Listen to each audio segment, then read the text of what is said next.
Welcome to this tutorial on how to make a zoom in and zoom out text animation using CapCut on PC. Let's get started. Head to the Text tab and add the default text to the timeline. Enter the text you want and customize the text as needed.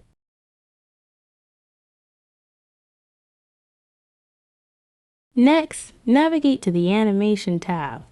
Under the In category, you'll find the Zoom In animation. Click on it to apply it to the text. Adjust the animation duration based on your preferences. Then, move to the Out category. Here, locate the Zoom Out animation and apply it to the text. Adjust the duration again to match your needs. And it's as simple as that.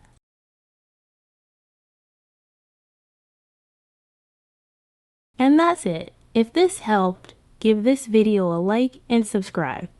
Thanks for watching.